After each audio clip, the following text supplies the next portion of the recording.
Speaking of websites, if you haven't been to this next one, you really have to see it. Jim is with its creator, Carl Arendt. Well, if the average home layout is a turkey dinner with the trimmings, then what's a micro layout, an hors d'oeuvre? If it is, I'll bet you can't take just one.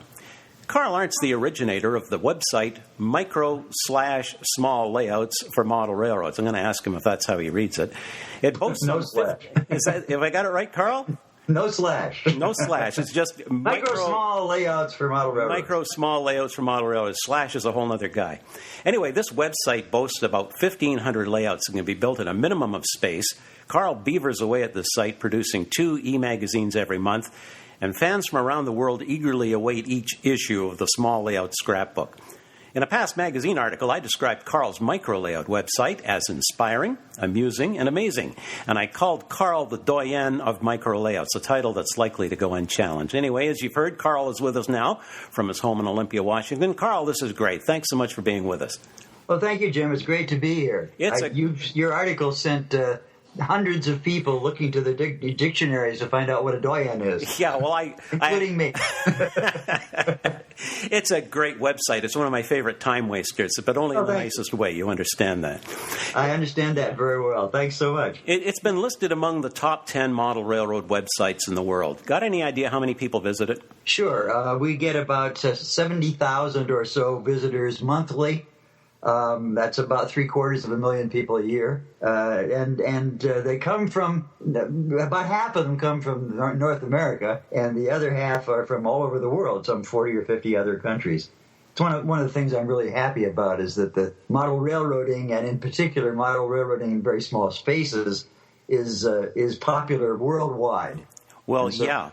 And your website introduces so many people from different parts of the world to different concepts. Because I think before the advent of the web, people perhaps model railroaded in boxes. Ideas were developed in one spot but not found in another for a long time.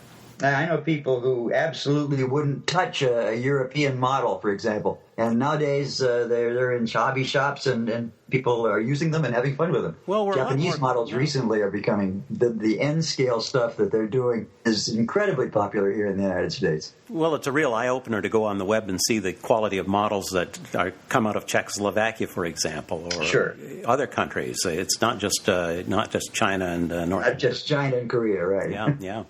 This is a contributor-driven website, isn't it? You depend very much on the people to show you what they've been doing. Yeah, but it's a back-and-forth kind of site. Really started, about the turn of the millennium, as I was working on a new scale called GN15, which is G scale, 1/22nd in size, but on very, very narrow gauge, 15 inches in the prototype, which works out to very close to 16.5 millimeters, or the HO scale. The kind of thing you might see on someone's private estate if you had lots of money. You bet, or in an industrial setting, or various others. And I put together what turned out to be the first layout that anyone had made in that size. Give us the square footage of this empire that you... I was about to do that. It turned out to be 1 square foot. So I essentially had on my hands a working G-scale railroad, which did actual work, hauled aggregates from the crusher to the dumping point in 1 square foot.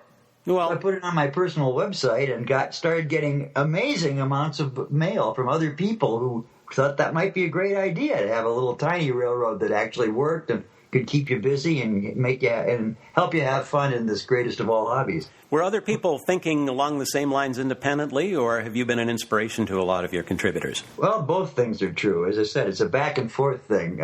The English have been doing small layouts for quite some time. There's a fellow named Chris Krupa in Cambridge who has been making them and exhibiting them all over Europe for probably 15 or 20 years. But by and large, the general trend of model railroading has been toward filling basements, filling attics, or filling bedrooms, spare bedrooms, and things like that, with as much layout as you can possibly get. This is a different idea. The idea is that you can have a lot of fun in a very small space for very little money, and making it in a very short time, a relatively short time anyway. It's a new branch, really, of model railroading in that sense, and that's the. If I've made a contribution, that's it. Well, time for me to bait the bear, Carl. Can any layout as small as 4 square feet or less be called a real model railroad? Sure. That's what the website is there to prove. And 1,500 layouts later, we're, I think, demonstrating it pretty clearly. A micro layout is actually defined as a small model railroad that's less than 3 or 4 square feet in area, but that nonetheless has a clear purpose and excellent operating capability. In other words, it's a real railroad. It's a real working model railroad, but in a very tiny space. What kind of tricks are employed to make these small track plans actually work? Oh, heavens. You can't have a number 10 switch on a 1 square foot layout, can you?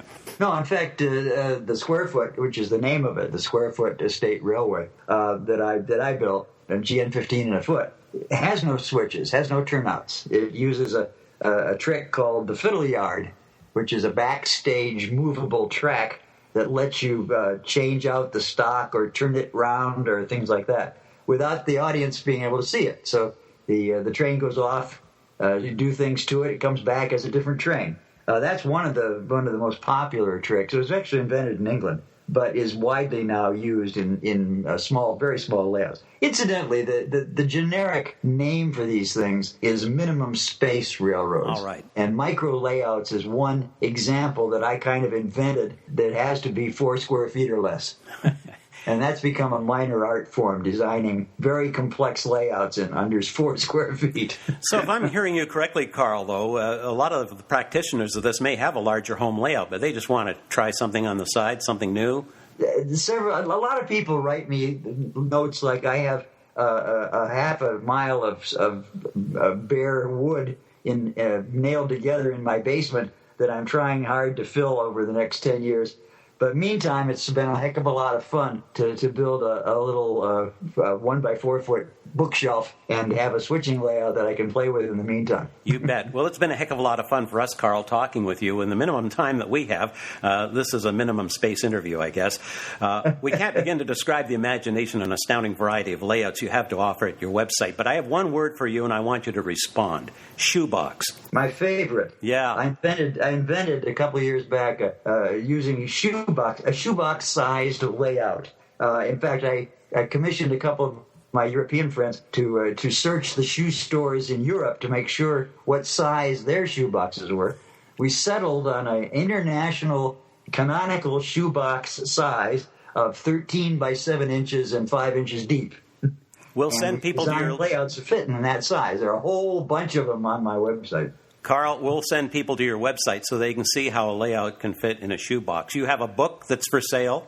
That's listed on the website as well. You can find that there, no problems at all. Carl Arendt, it's been a great pleasure. Right. Thanks very, very much for having me, Jim. We've been talking to Carl Arendt. Carl's the originator of the microsite, or the website. I think it's a microsite, a huge microsite. Micro small layouts for model railroaders. He's a driving force behind the popularity of these tiny gems.